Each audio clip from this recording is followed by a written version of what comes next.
Travel misery for thousands of commuters in and out of Paris's Gare du Nord this Friday morning. The result of what they found at about 3:30 this morning, the result of works that were taking place 2.5 kilometers from the Gare du Nord to the north of Paris.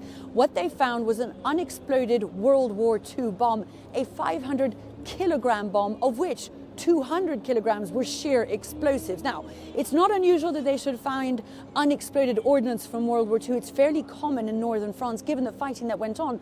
What's surprising and surprised authorities this Friday morning is that the bomb should have been found in a heavily populated area and in the middle of the very tracks that link Paris to London. Demining operations underway. What authorities say is that they hope that by the end of the day, trains, regional, national and international, should be running in and out of the station. But in the meantime, authorities very much asking people to delay their travel plans or even change them until things can be cleared up.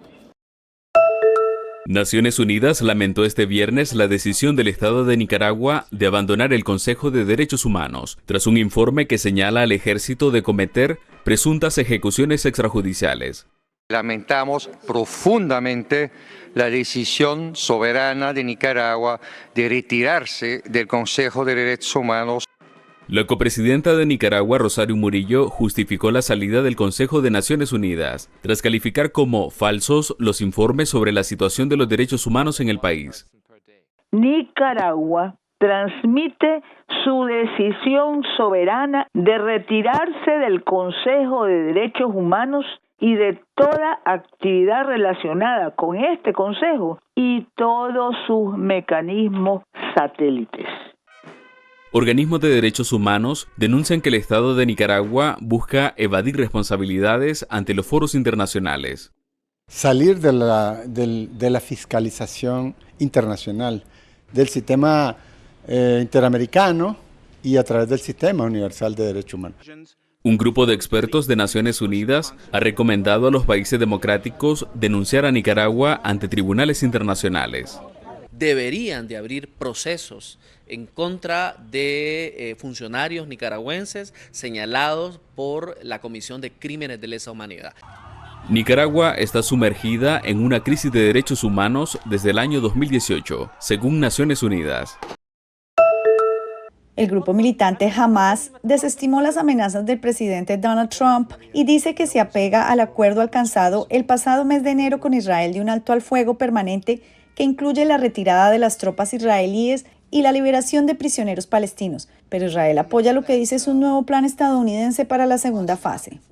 La mitad de los rehenes serán liberados y la mitad de los muertos serán entregados al final del Ramadán y la Pascua si se llega a un acuerdo sobre un alto el fuego permanente, y luego los restantes, rehenes y muertos, también serán entregados. Ese es el marco con el que trabaja Witkoff. El ejército israelí publicó un video que muestra un ejercicio conjunto de un bombardero estadounidense B-52 con aviones israelíes F-35I y F-15I. El miércoles, Trump había lanzado lo que calificó como una última advertencia a Hamas para liberar de inmediato a todos los rehenes, so pena de enviar a Israel todo lo que necesita para terminar el trabajo. La Casa Blanca confirmó que sostiene conversaciones con Hamas.